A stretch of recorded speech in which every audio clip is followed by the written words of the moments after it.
మా latest videos కోసం మా ఈ తెలుగు న్యూస్ ఛానల్ సబ్స్క్రైబ్ చేసి గంట సింబల్ యాక్టివేట్ చేసుకోండి.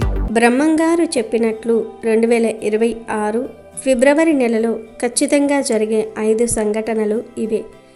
శ్రీ పోతులూరి వీర బ్రహ్మేంద్ర స్వామి వారు అంటే మన తెలుగు రాష్ట్రాల్లోనే కాదు, దేశవ్యాప్తంగా కూడా ఒక పెద్ద సిద్ధాంతిగా, భవిష్యత్తును ముందుగానే ఊహించి చెప్పిన మహాజ్ఞానిగా అందరికీ సుపరిచితులు. ఆయనను మనమంతా తెలుగు నోస్ట్రాడామస్ అని కూడా పిలుచుకుంటూ ఉంటాం. కొన్ని వందల ఏళ్ల క్రితమే ఆయన తాళపత్ర గ్రంథాల మీద రాసిన కాలజ్ఞానంలో చెప్పిన ఎన్నో విషయాలు అక్షరాల నిజమవుతూ రావటం మనం చూస్తూనే ఉన్నాం. ఆయన చెప్పినట్లుగానే రైళ్లు వచ్చాయి, కరెంటు దీపాలు వచ్చాయి, ఆఖరికి బ్రిటిష్ వారి పాలన మన దేశానికి స్వతంత్రం రావటం వంటివి కూడా ఆయన ఎప్పుడూ సూచించారు. సమాజంలో వచ్చే మార్పులను, ప్రకృతి వైపరీత్యాలను ఆయన ముందుగానే దర్శించి ప్రజలను అప్రమత్తం చేశారు. ఇప్పుడు మనం 2026వ సంవత్సరంలో ఉన్నాం. ఈ క్రమంలో 2026 ఫిబ్రవరి నెలలో కూడా కొన్ని వింతలు జరుగుతాయని బ్రహ్మంగారు కాలజ్ఞానంలో సూచించారు. మరి ఫిబ్రవరి నెల గురించి బ్రహ్మంగారి కాలజ్ఞానంలో ఏముంది? రాబోయే రోజుల్లో మనకు ఎదురయ్యే వింతలు, విశేషాలు ఏంటి అనే విషయాలను ఈ వీడియోలో వివరంగా తెలుసుకుందాం. ఫ్రెండ్స్, ఈ వీడియో చాలా అంటే చాలా ఇంట్రెస్ట్గా ఉంటుంది. సో లాస్ట్ వరకు చూడండి, లేదంటే చాలా మిస్ అవుతారు. అంతకంటే ముందు మీరు బ్రహ్మంగారి కాలజ్ఞానాన్ని నమ్మేవాళ్ళైతే వీడియోని లైక్ చేసి ఛానల్ని సబ్స్క్రైబ్ చేసుకోండి. అలాగే కింద ఉన్న కామెంట్ బాక్స్లో జై శ్రీరామ్ అని కామెంట్ చేయండి. ఇక విషయంలోనికి వస్తే, బ్రహ్మంగారు కలియుగ అంత్యదశలో మనుషుల ప్రవర్తన ఎలా ఉంటుందో చాలా స్పష్టంగా చెప్పారు. రాబోయే రోజుల్లో ముఖ్యంగా ఈ కాలంలో స్త్రీలు తమ సహజ సిద్ధమైన సిగ్గు, బిడియాలను విడిచిపెట్టేస్తారని ఆయన ఆనాడే రాశారు. అంటే పద్ధతిగా ఉండమని ఎవరైనా చెప్పినా లేదా పెద్దలు హితవు పలికినా వారి మీదకే గొడవకు వచ్చే పరిస్థితి వస్తుందని ఆయన వివరించారు. ఈ రోజుల్లో మనం సోషల్ మీడియాలో చూస్తున్న కొన్ని ధోరణులు చూస్తూ ఉంటే ఆయన చెప్పింది ఎంత నిజమో తెలుస్తుంది. సాంప్రదాయాలను గౌరవించేవారు తగ్గిపోతారని, ఎవరైనా నీతిని బోధిస్తే వారిని హేళన చేసే కాలం వస్తుందని ఆయన చెప్పారు. ఇది ఇప్పుడు మనం కళ్ళారా చూస్తున్నాం. ఒకప్పుడు గౌరవంగా ఉండే బంధాలు ఇప్పుడు కేవలం స్వార్థం మీద ఆధారపడి నడుస్తూ ఉన్నాయి. పెద్దలను గౌరవించటం, ఆచారాలను పాటించటం అనేది ఒక వింతగా చూసే రోజులు వచ్చేశాయి. వీటన్నిటినీ బ్రహ్మంగారు కలిమహిమగా కాలజ్ఞానంలో అభివర్ణించారు. అలాగే రాజకీయ రంగంలో కూడా ఈ ఫిబ్రవరి నెలలో పెను సంచలనాలు చోటు చేసుకుంటాయని బ్రహ్మంగారు చెప్పారు. బ్రహ్మంగారి సూచనల ప్రకారం ఈ నెలలో 2 ప్రముఖ రాజకీయ నాయకులు ప్రమాదవశాత్తు మరణించే అవకాశం ఉందని తెలుస్తుంది. ఇది దేశవ్యాప్తంగా పెద్ద చర్చకు దారితీస్తుందని, రాజకీయాల్లో ఒక రకమైన అస్థిరత నెలకొంటుందని, నాయకుల మధ్య కలహాలు పెరగటము, పదవుల కోసం పాకులాడడం వల్ల ప్రజలు ఇబ్బందులు పడుతూ ఉంటారు. అనుకోని ప్రమాదాల వల్ల కీలకమైన వ్యక్తులు దూరం అవటం అనేది సమాజంలో పెద్ద మార్పుకు కారణమవుతుంది. ఇక ఆర్థికంగా చూసుకుంటే సామాన్య మానవుడికి ఈ నెల మరింత కష్టతరంగా మారబోతుంది. ఈ నెలలో రూపాయి విలువ గణనీయంగా పడిపోతుందని, దీనివల్ల విదేశీ మారక ద్రవ్యం మీద ప్రభావం పడి వస్తువుల ధరలు ఆకాశాన్ని తాకుతాయి. ఈ ఫిబ్రవరి నెల చివరి నాటికి బంగారం ధర విపరీతంగా పెరిగిపోతుందని కాలజ్ఞానంలో ఉంది.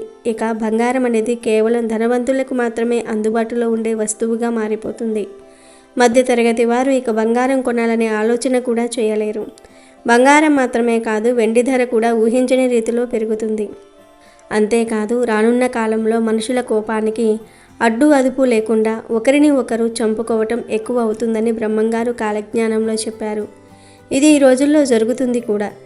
రీసెంట్గా ఒక వ్యక్తి అడగకుండా నీళ్లు తాగాడని హోటల్ యజమాని ఇంకా వాళ్ళ స్నేహితుడు కలిసి ఆ నీళ్లు తాగిన వ్యక్తిని కొట్టి ప్రాణం తీశారు. అన్ని పళ్ళు కూడా రసాయనాలతో పూర్తిగా కలుషితమైపోతున్నాయని బ్రహ్మంగారు చెప్పారు. ఈ రోజుల్లో కెమికల్స్ వాడకుండా ఒక్క పండు కూడా, ఒక్క కూరగాయ కూడా పండించటం లేదు. అలాగే ఈ నెలలో ఉదయగిరిలో ఒక అమ్మాయి ఒక కాన్పుకు 7 పిల్లలకు జన్మనిస్తుంది. ఎంతోమంది స్వాములు తామే దేవుళ్ళమని చెప్పుకొని తిరుగుతూ ఉంటారు. నోటి మాట జనం నమ్మరు. కాగితాల మీద రాసే వాటికే విలువ ఉంటుంది. ఇప్పుడు జరిగే రిజిస్ట్రేషన్స్ అయినా లోన్స్ అయినా ఇంకా ఏ ఇతర పనులైనా కాగితం మీద రాస్తేనే కదా మనం నమ్మేది. అక్రమాలు విపరీతంగా పెరిగిపోతాయి. ఆడవాళ్ల మీద ఘోరాలు ఎక్కువైపోతాయి. మనం ఇప్పుడు ప్రతిరోజు ఎన్నో ఘోరాలను చూస్తున్నాం. ఇవి రోజురోజుకు పెరుగుతూ ఉన్నాయి, కానీ ఏమాత్రం తగ్గటం లేదు. దీనికి కారణం మాత్రం చేతగాని వ్యవస్థ అని నా ఉద్దేశం. మరి మీరేమంటారు? 2040లో 40 రోజుల పాటు కాశీలో ఉన్న గంగా నదిలో నీరు ఉండదని కాలజ్ఞానంలో ఉంది. అలాగే ఈ నెలలో ప్రకృతి వినయాలకు విరుద్ధంగా ఒక వికారం అనేది జరుగుతుంది. అదేమిటంటే ఒక మేక కడుపున మనిషి జన్మిస్తాడు అని బ్రహ్మంగారు కాలజ్ఞానంలో చెప్పారు. ఇది వినడానికి నమ్మశక్యంగా లేకపోయినా బ్రహ్మంగారి కాలజ్ఞానంలో ఇది స్పష్టంగా ఉంది. ఆ మేక కడుపున పుట్టిన ఆ మనిషిని చూసిన వారు ఆశ్చర్యంతో పాటు భయానికి లోనవుతారు. కొందరు వ్యక్తులు తమ మతి స్థిమితం కోల్పోతారని, వారు మానసికంగా కృంగిపోతారని కాలజ్ఞానంలో చెప్పారు. ఇది ప్రకృతిలో వస్తున్న మార్పులకు, కలియుగ దోషానికి నిదర్శనము. అలాగే భవిష్యత్తులో తల్లిదండ్రుల మీద పిల్లలకు గౌరవం అనేది పూర్తిగా తగ్గిపోతుంది. పిల్లల రాజ్యం అనేది పైకెక్కి పెద్దల రాజ్యం అనేది డౌన్ అయిపోతూ ఉంటుంది. పిల్లలదే పై చెయ్యి అవుతుందంట. పిల్లలు వారి యొక్క ఇష్టానుసారంగా చిన్న వయసులోనే అక్రమ సంబంధాలు పెట్టుకొని అవి ఇంట్లో తెలియనీయకుండా జాగ్రత్తపడి వారి యొక్క జీవితాన్ని వారే చేతులారా నాశనం చేసుకుంటూ ఉంటారంట. అలాగే తల్లిదండ్రులు చెప్పేటటువంటి మాటలకు విలువ అనేది ఇవ్వకుండా వారి యొక్క మనసు ఏదైతే చెప్తుందో అదే చేసుకుంటూ వాళ్లకు నచ్చినట్లుగా వెళ్ళిపోతూ ఉంటారు. అంటే వీటి వల్ల కొన్ని ఏవైతే జరగకూడదు అని చెప్పి అనుకుంటూ ఉంటారో అటువంటివి జరిగినప్పటికీ కూడాను గుట్టు చప్పుడు కాకుండా సీక్రెట్గా కొన్ని తీసి వేయించుకుంటూ ఉంటారంట. ఇది బ్రహ్మంగారి యొక్క కాలజ్ఞానంలో వివరంగా రాసి ఉంది. ఇలాగా అబ్బాయిలు అమ్మాయిలు కలిసి తిరిగినప్పుడు వాళ్లకు గర్భిణీలు వచ్చినప్పుడు ఆ గర్భిణీలను ఆ గర్భాన్ని ఎవరికీ తెలియకుండా తీసి వేయించుకుని మళ్ళీ ఏమీ తెలియనట్లుగా ఉండటం అనేది ఈ యొక్క మాటలకు అర్థం. ఇంకా ఏంటంటే అమ్మాయిలే అబ్బాయిల కంటే ఎక్కువగా స్పీడ్గా ఉంటారంట. అబ్బాయిల కన్నా అమ్మాయిలే ఒక మెట్టు ఎక్కువలో ఉంటారు. వారి యొక్క పరువు ప్రతిష్టలు ఇలాంటివి ఏవీ కూడా అమ్మాయిలు పెద్దగా పట్టించుకోరని, ఇంకా కాస్తో కూస్తో అబ్బాయిలే దిగివచ్చి వాళ్ళ యొక్క కుటుంబాల గురించి, పరువు ప్రతిష్టల గురించి, అలాగే సమాజంలో నలుగురి మధ్య మనం బ్రతకటం కోసం కొన్ని కట్టుబాట్లు ఏవైతే ఉంటాయో అలాంటివి ఉంచుకోవాలని చెప్పేసి అబ్బాయిలే ఆలోచిస్తారంట. కానీ అమ్మాయిలైతే మాత్రం ఆలోచించరు. అంటే మామూలుగా అయితే ఆడపిల్లలు మగపిల్లల కన్నా కూడా ఇంకా గొప్పగా ఆలోచించాలి. కానీ ఇక్కడ అలా జరగటం లేదు. ఇప్పుడు ఈ రోజుల్లో అమ్మాయిలు బాగా స్పీడ్ అయిపోయారు. ఈ రోజుల్లో అబ్బాయిలే నయం అనిపిస్తున్నారు. ఒంటి మీద కట్టుకునే బట్టల విషయంలో కానివ్వండి, వాళ్ళు తీసుకునే నిర్ణయాల విషయంలో కానివ్వండి, తెగింపులో కానివ్వండి, కట్టుబాట్ల విషయంలో కానివ్వండి, ఈ రోజుల్లో అమ్మాయిలతో పోల్చుకుంటే అబ్బాయిలే చాలా బెటర్ అనిపిస్తూ ఉన్నారు. ఈ మాట బ్రహ్మంగారు మనకు ఎప్పుడో చెప్పటం అనేది జరిగింది. అంతేకాకుండా 2026లో భారతదేశంపై ఉగ్రవాద దాడులు జరిగే ప్రమాదం కూడా ఉంది. శ్రీ పరాభవ నామ సంవత్సరంలో దేశ సరిహద్దుల్లో అలజడి రేగుతుందని, శత్రువులు లోపలికి చొరబడి దేశ శాంతి భద్రతలకు విఘాతం కలిగిస్తారని బ్రహ్మంగారు కాలజ్ఞానంలో హెచ్చరించారు. ఈ దాడుల వల్ల ప్రజల్లో అభద్రతా భావం పెరుగుతుంది. ముఖ్యంగా పెద్ద పెద్ద నగరాల్లో భయంకరమైన సంఘటనలు జరిగే అవకాశం ఉంది. ప్రభుత్వం ఎంతో అప్రమత్తంగా ఉండి దేశాన్ని కాపాడుకోవాల్సిన సమయం ఇది. ఈ దాడులు మనుషుల మధ్య ద్వేషాన్ని పెంచుతాయి. దీనివల్ల సమాజంలో అశాంతి నెలకొనవచ్చు. ఆకాశంలో అద్భుతమైన మరియు భయంకరమైన ఆకారాలు కనిపిస్తాయని బ్రహ్మంగారు చెప్పారు. మేఘాల మధ్య నుంచి వింత ఆకృతులు, రంగులు మారుతూ కనిపిస్తాయి. ఆకాశం నుండి ఎవరో గట్టిగా అరుస్తున్నట్లుగా పెద్ద పెద్ద కేకలు వినిపిస్తాయి. శబ్దాలు విన్నప్పుడు గుండెలు పగిలేంత భయం కలుగుతుందని, కానీ ఈ వింతలను చూసిన వారు ఇతరులకు చెప్పినప్పుడు సమాజంలోని ఇతర ప్రజలు వారిని పిచ్చివారిలా చూస్తారని, వారి మాటలను అస్సలు నమ్మరని బ్రహ్మంగారు చెప్పారు.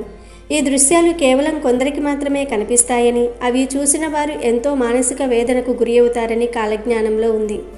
ఆకాశం రంగు ఎరుపుగా మారుతుందని, పగటిపూట కూడా నక్షత్రాలు కనిపిస్తాయని ఆయన పేర్కొన్నారు.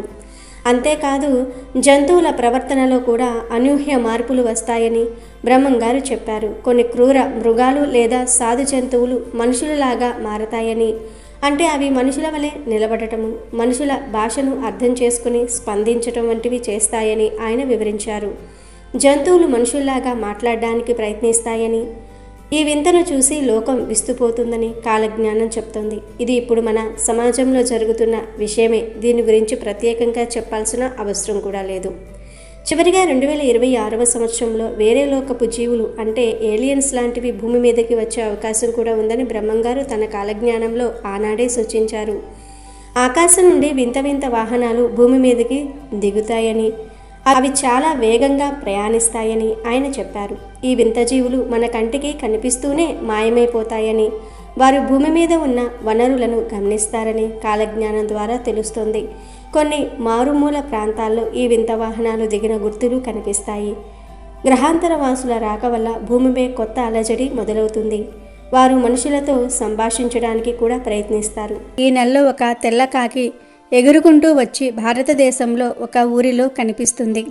సాధారణంగా కాకులు నల్లగా ఉంటాయి, కానీ ప్రకృతి విరుద్ధంగా శాస్త్రానికి అందకుండా ఒక తెల్ల కాకి ఎగురుకుంటూ వచ్చి ఒక గ్రామంలో వాలి ప్రజలకు కనిపిస్తుంది. ఇది చూసిన జనం ఆశ్చర్యపోతారు. అది ఏదో దైవ మహిమ అని కొందరు, కాదు అరిష్టం అని ఇంకొందరు అనుకుంటూ ఉంటారు. కానీ ఆ కాకి కనబడిన వారం రోజులలో ఆ ఊరిలో రక్తపాతం జరుగుతుంది, రక్తం ఏరులాగా పారుతుంది అని బ్రహ్మంగారు చెప్పారు. రాజకీయాల్లో కూడా ఈ నెలలో భారీ మార్పులు వస్తాయి. పాలకులు ప్రజలను పిచ్చివాళ్లను చేసి మభ్యపెడుతూ ఉంటారు. ఇచ్చిన హామీలను నెరవేర్చలేక వేరే నాయకుల మీద ఎప్పుడూ ఏదో ఒక తప్పుడు ప్రచారాలు చేస్తూ కాలం వెళ్ళబుచ్చుకుంటూ ఉంటారు. అంతేకాదు, రాబోయే కాలంలో బెజవాడ కనకదుర్గమ్మ భక్తులతో స్వయంగా మాట్లాడుతుంది.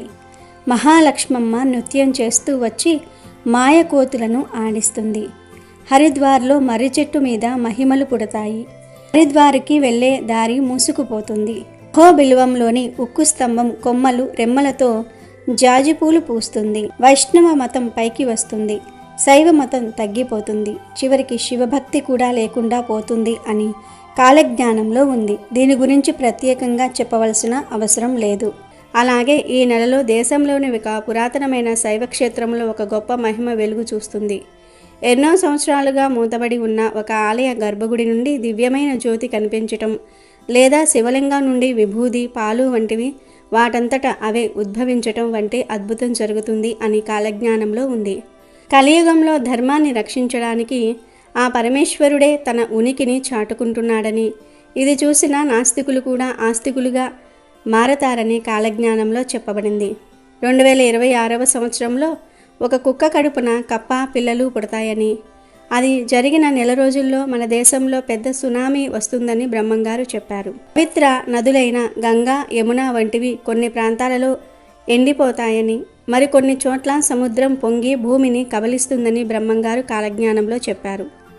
ఇక రానున్న రోజుల్లో భారతదేశంలో పాలనలోనూ ఇతర రంగాలలోనూ స్త్రీల ప్రాధాన్యత పెరుగుతుందని, వారు పురుషులతో సమానంగా అన్ని పనులు చేస్తారు. అంతేకాదు, పురుషులు ఇంట్లో ఉండి ఇంటి పనులు చేసే రోజులు వస్తాయని కాలజ్ఞానంలో ఉంది. భవిష్యత్తులో మానసిక రోగులు ఎక్కువ అయిపోతూ ఉంటారని బ్రహ్మంగారు కాలజ్ఞానంలో చెప్పారు. కూరగాయలు, పండ్లు తమ రుచిని కోల్పోతాయి. సైంటిస్టులు రకరకాల ప్రయోగాలు చేసి మానవాళికి ముప్పు తెస్తారు. మత కలహాలు పెరిగిపోతాయి. ఒకరి దేవుడిని ఒకరు నిందించుకుంటూ ఉంటారు. కానీ చివరికి అందరూ ఒక్కటే అనే సత్యం తెలుసుకుంటారు అని బ్రహ్మంగారు చెప్పారు. నరుడు నక్కలాగా ఊల వేస్తాడు, నక్క నందిలాగా రంకెలు వేస్తుంది, పందులు నాయనా అని కూతలు పెడతాయి, ఏనుగులు అమ్మ అని కేకలు వేస్తాయి. ఇక రాబోయే రోజుల్లో 15 సంవత్సరాల ఆడపిల్లలు కూడా గర్భవతులు అవుతారు. అలాగే మనం పీల్చే గాలిని కూడా కొనుక్కోవాల్సిన పరిస్థితి వస్తుంది. తిరుపతిలో ఉన్న వెంకటేశ్వర స్వామికి కోపం వచ్చి శ్రీవారి కుడి భుజం పగులుతుంది. అతి తిండి, అతి నిద్ర వలన మానవులు అనేక రకాల రోగాల బారిన పడతారు అని బ్రహ్మంగారు కాలజ్ఞానంలో చెప్పారు. స్థిర నివాసం అన్నది లేక ప్రజలు ఒక చోటు నుండి ఇంకొక చోటుకి సంచరిస్తూ ఉంటారు. అలాగే 2026లో విజయవాడలో ఉన్న కృష్ణా నది నీరు కనకదుర్గమ్మ ముక్కు పుడకను తాకుతుందని బ్రహ్మంగారి కాలజ్ఞానంలో ఉంది. ఒకవేళ జల ప్రళయం ఏర్పడి లేదా ఏదైనా భూకంపం వచ్చి నాగార్జున సాగర్ డ్యాం బీటలు పడితే కృష్ణానది నీరు వచ్చి ఇంద్రకీలాద్రిని తాకే ప్రమాదం ఉంటుంది కనుక దుర్గమ్మ ముక్కు పుడకను కృష్ణానది తాకితే మాత్రం ఎన్నో ఊహించని ప్రమాదాలు జరుగుతాయి. ఏనుగులు పంది పిల్లల్ని కంటాయి, పందులు కోతుల్ని కంటాయి. అంతేకాదు ఈ సంవత్సరం చివర్లో పల్నాడులోని ఒక బ్రాహ్మణుడి ఇంటి దగ్గర ఉండే కాకరకాయ చెట్టుకు చింతకాయలు కాస్తాయని బ్రహ్మంగారు కాలజ్ఞానంలో చెప్పారు. ముందు ముందు ఈ జగమంతా అనాథ పిల్లలతో నిండిపోతుంది. చాలామంది ఆడవారు పిల్లల్ని కనేసి వారిని రోడ్డు మీద వదిలేస్తారు అని కాలజ్ఞానంలో ఉంది. అంతేకాదు మక్కా మసీదులో నల్ల పంది పుడుతుంది. ఆ పంది వలన మహమ్మదీయుల మధ్య గొడవలు చెలరేగుతాయి. ఆ పందిని పట్టుకోవాలని ప్రయత్నించినప్పుడు అది విజయవాడ కృష్ణానది దగ్గరకు వచ్చి మాయమవుతుంది అని బ్రహ్మంగారు కాలజ్ఞానంలో చెప్పారు. నెల్లూరు జిల్లాలో చిలక మాట్లాడుతుంది, మాట్లాడడమే కాదు కాలజ్ఞానాన్ని కూడా బోధిస్తుంది అని బ్రహ్మంగారు చెప్పారు. 7 ఏళ్ల పసిబాబు భవిష్యత్తు గురించి చెప్తాడు అని కాలజ్ఞానంలో ఉంది. ఇది ఆల్రెడీ జరిగిపోయిందేనని చెప్పుకోవచ్చు. ఎందుకంటే 2020లో కరోనా వస్తుందని అభిజ్ఞ ఆనంద్ ఫ్యూచర్ని అంచనా వేసి చెప్పాడు. అంతేకాదు అభిజ్ఞ చెప్పిన ఎన్నో విషయాలు నిజమయ్యాయి. ఇది ఖచ్చితంగా అభిజ్ఞ గురించే అని మనం అర్థం చేసుకోవచ్చు. మజ్జిగ కంటే కళ్ళు మంచివి అని చెప్పి ప్రజలు మజ్జిగ తాగటం మానేస్తారు, కళ్ళు ఇష్టంగా తాగుతారు అని కాలజ్ఞానంలో ఉంది. ఋతువులన్నీ అస్తవ్యస్తంగా మారిపోతాయి, పంటల్లో చీడలు విపరీతంగా పెరిగిపోతాయి, బర్రె కడుపున గొర్రె పిల్ల పుడుతుంది, అక్రమ సంబంధాలు పెట్టుకునే వారికి ఎలాంటి శిక్షలు ఉండవు, మేక మనిషిగా అవతారం ఎత్తుతుంది, మనుషుల మీద పెత్తనం చెలాయిస్తుంది అని కాలజ్ఞానంలో ఉంది. వావి వరసలు మర్చిపోయి కూతుళ్ళు కొడుకులు కన్న తల్లిదండ్రులను చంపుతారు. అలాగే తల్లిదండ్రులే పిల్లలను కడతేరుస్తారు. మానవ సంబంధాలు దెబ్బతింటాయి. ఒకరి భార్యను మరొకరు వశపరుచుకుంటూ ఉంటారు. స్త్రీ పురుషులు కామపీడితులు అవుతూ ఉంటారు. అక్రమ సంబంధాలు పెట్టుకుని భర్త భార్యను చంపుకుంటారని కాలజ్ఞానంలో ఉంది. అంతేకాదు కొన్ని ప్రాంతాలు జలమయం అవుతాయి, మరికొన్ని ప్రాంతాలు కొత్తగా ఆవిర్భవిస్తాయి. అంతేకాదు దేవాలయాలపై దాడులు జరుగుతాయి. చాలా దేవాలయాలు భక్తులు రాక శిథిలావస్థకు చేరుకుంటాయి. కొన్నేళ్లకు పూజారులు కూడా దేవాలయాలను వదిలేసి తమ వృత్తిని వదిలేసి వేరే వృత్తిలోనికి వెళ్ళిపోతారు. దేవుణ్ణి పూజించేవారు కరువవుతారు. ఆంధ్రప్రదేశ్లోని ఒక ఇనుప స్తంభానికి ఆకులు పువ్వులు పూస్తాయి. ఆ వింతను చూడడానికి ప్రజలు పోటెత్తుతారు అని బ్రహ్మంగారు చెప్పారు. ప్రజలు ఉన్న పలంగా ఉద్యోగాలు కోల్పోతారని, రోడ్డున పడతారని కాలజ్ఞానంలో ఉంది. స్త్రీ పురుషులు ప్రేమలు స్వేచ్ఛ అనే పేరుతో చేయకూడని పనులెన్నో చేస్తారని బ్రహ్మంగారు చెప్పారు. ఈ విషయం గురించి మనం ప్రత్యేకంగా చెప్పుకోవలసిన అవసరం లేదు. అలాగే ఈ సంవత్సరంలో ఇంకో కొత్త రోగం పుట్టబోతుంది. రోగం వలన శరీరం పైన బొబ్బలు వచ్చి చాలామంది మనుషులు మరణిస్తారు అని కాలజ్ఞానంలో ఉంది. ఒక అమావాస్య నాడు తిరుమల కొండపైన శ్రీ మహావిష్ణువు ప్రత్యక్షమవుతాడు. ఇక దేవతా వృక్షమైన వేప చెట్టుకు మామిడికాయలు కాస్తాయి, అలాగే చింత చెట్టుకు మల్లెపూలు పూస్తాయి అని బ్రహ్మంగారు చెప్పారు. అదేవిధంగా రాబోయే రోజుల్లో ఒక పెద్ద తుఫాను ఏర్పడుతుంది. ఈ తుఫాను ప్రభావంతో టవర్లన్నీ కూలిపోతాయి, ఫోన్లు కూడా కొన్ని రోజులు పనిచేయవు.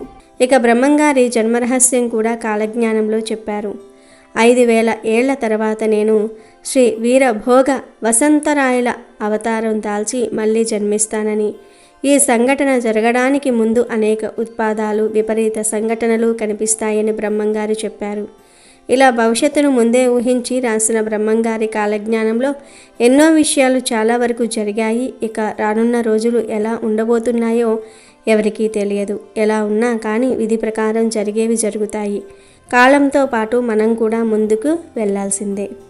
ఇక ఇప్పుడు బ్రహ్మంగారు చెప్పిన వాటిల్లో ఆల్రెడీ జరిగిన వాటి గురించి ఒక్కసారి తెలుసుకుందాం. బ్రహ్మంగారు పరిపూర్ణాచార్య ప్రకృతాంబ దంపతులకు బ్రహ్మాండపురి అనే గ్రామంలో సరస్వతీ నది ఒడ్డున జన్మించారు. రికార్డుల ప్రకారం ఆయన 1608లో పుట్టారని ఉంది. ఆయన విశ్వ బ్రాహ్మణ కుటుంబంలో జన్మించారు. బ్రహ్మంగారు కాలజ్ఞానంలో ఎన్నో విషయాల గురించి చెప్పారు. మొత్తం 14,000 సంఘటనల గురించి బ్రహ్మంగారు కాలజ్ఞానంలో ప్రస్తావించారు. వాటిల్లో ఇప్పటి వరకు కొన్ని నిజమయ్యాయి. 2023లో ఇరు ప్రాంతాల మధ్య యుద్ధం కొనసాగి దేశాల మధ్య చిచ్చు పెడుతుందని బ్రహ్మంగారు తెలిపారు. ఆయన చెప్పినట్లుగానే రష్యా ఉక్రెయిన్ మధ్య వివాదం దేశాల మధ్య ఒక పెద్ద చిచ్చుగా మారి ఇంకా కొనసాగుతుంది. పొడవాటి డ్రాగన్ మిత్రత్వం అనే వంచన చేసి శత్రువులను దెబ్బతీయాలని చూస్తుంది అని కాలజ్ఞానంలో ఉంది. బ్రహ్మంగారు చెప్పినట్లుగానే నిజంగా డ్రాగన్ దేశం అయిన చైనా దేశం మన భారతదేశంలో మిత్రత్వం అనే వంచనను ఉపయోగించి ఎన్నోసార్లు దెబ్బతీయాలని చూసింది. అలాగే వేరు ప్రయాణ చక్రాలు ఢీకొని పెను భయంకర ప్రమాదం సృష్టిస్తుందని బ్రహ్మంగారు తెలిపారు. ఇది ఆంధ్ర సరిహద్దుల్లో జరిగిన ఇరు రైళ్లు ప్రమాదాన్ని మరియు దేశంలో ఇటీవల జరుగుతున్న రైలు ప్రమాదాలను సూచిస్తుంది. అడవి మృగాలు దేవాలయ ప్రాంగణంలో ప్రవేశించి మానవుల్ని చంపుతాయని కూడా బ్రహ్మంగారు చెప్పారు. ఇది కూడా బ్రహ్మంగారు చెప్పినట్లుగానే జరుగుతూ వస్తుంది. రీసెంట్గా చూసుకున్నట్లయితే ఈ సంఘటన చాలాసార్లు మన భారతదేశంలో తిరుమల కొండపై చోటు చేసుకుంది. అంతేకాదు నాస్తికత్వం ప్రబలుతుంది అని బ్రహ్మంగారు బలంగా చెప్పారు. ఆయన చెప్పినట్లుగానే తమిళనాడులో జరిగిన యాక్టివిటీస్లో సనాతన ధర్మాన్ని వ్యతిరేకిస్తూ అనేక కామెంట్స్ని ఒక రాజకీయ నాయకుడు సభలో బహిరంగంగా మీడియా ముందు తెలిపాడు. అంటే బ్రహ్మంగారు చెప్పింది జరిగినట్టే కదా. మధ్య తూర్పులో ఉన్న దేశాలు ఆకలి మరియు స్థల ఆక్రమణ కోసం యుద్ధాలు చేసి వేలాది మంది పసి ప్రాణాలు అన్యాయంగా మరణిస్తారని బ్రహ్మంగారు తెలిపారు. మొన్నే జరిగిన ఇరాన్ మరియు ఇజ్రాయెల్ పాలిస్తానా మధ్య యుద్ధం అక్కడ ఉన్న పెద్దల నుండి పిల్లల వరకు ఎంతో మందిని పొట్టన పెట్టుకుంది. ఇది కూడా బ్రహ్మంగారు చెప్పినట్టే జరిగింది. ఒక అంబ 16 ఏళ్లు రాజ్యం వెళుతుంది అని బ్రహ్మంగారు కాలజ్ఞానంలో చెప్పారు. బ్రహ్మంగారు చెప్పినట్లే ఇందిరాగాంధీ గారు 15 సంవత్సరాల 300 రోజులు భారతదేశాన్ని చాలా బలంగా పాలించారు. శ్వేతముఖులు భారతదేశాన్ని పాలిస్తారు అని బ్రహ్మంగారు చెప్పారు. ఆయన చెప్పినట్లుగానే తెల్లవాళ్ళు భారతదేశాన్ని చాలా సంవత్సరాలు పాలించారు. అంటే ఇది కూడా నిజమైంది. తెర మీద బొమ్మలు గద్దెలెక్కుతాయి అని బ్రహ్మంగారు కాలజ్ఞానంలో చెప్పారు. అంటే యాక్టర్లు రాజకీయాల్లోనికి వస్తారని అర్థం. బ్రహ్మంగారు చెప్పినట్లుగానే ఎన్టీఆర్ గారు, ఏజీఆర్, జయలలిత, ఇప్పుడు పవన్ కళ్యాణ్ ఇలా చాలామంది రాజకీయాల్లోనికి వచ్చారు. చాలామంది యాక్టర్లు ముఖ్యమంత్రులు కూడా అయ్యారు. అలాగే శనిగ్రహం మిథున రాశిలోనికి వచ్చినప్పుడు మరణాలు సంభవిస్తాయి అని బ్రహ్మంగారు కాలజ్ఞానంలో చెప్పారు. 1913, 1943, 1973, 2003 ఈ సంవత్సరాల్లో శని మిథున రాశిలోనికి వచ్చింది. బ్రహ్మంగారు చెప్పినట్లుగానే 1913లో మొదటి ప్రపంచ యుద్ధానికి ముందు దేశాల మధ్య గొడవలు మొదలై దాదాపు 3.5 కోట్ల మంది మరణించారు. 1943లో రెండవ ప్రపంచ యుద్ధం జరుగుతున్నప్పుడు దాదాపు 7 కోట్ల మంది చనిపోయారు. 1973, 1975 మధ్యలో చైనాలో ఒక డ్యామ్ కూలి 2 లక్షల మంది చనిపోయారు. 2003లో ఇరాక్లో యుద్ధం మొదలై 2 లక్షల మంది వరకు చనిపోయారు. ఇలా బ్రహ్మంగారు ఎన్నో సంఘటనల గురించి చెప్పారు. వాటిల్లో చాలా వరకు నిజమయ్యాయి. గట్టివాడైన పొట్టివాడు దేశాన్ని పాలిస్తాడు అని, ఆకాశంలో పక్షి వాహనాలు కూలి మరణాలు సంభవిస్తాయని, హైదరాబాదులో తుర్కషులు హిందువులు ఒకరికొకరు చంపుకుంటారు అని, జనసంఖ్య విపరీతంగా పెరుగుతుందని, విచిత్రమైన యంత్రాలు వస్తాయి కానీ చావు పుట్టుకను కనిపెట్టలేరు అని, ఇలా మనం ఇప్పుడు చూస్తున్న ఎన్నో వింతలు విచిత్రాల గురించి బ్రహ్మంగారు అప్పట్లోనే కాలజ్ఞానంలో రాసిపెట్టారు. వీడియో నచ్చితే లైక్ చేయండి, షేర్ చేయండి, బట్ సబ్స్క్రైబ్ చేసుకోవడం మర్చిపోవద్దు.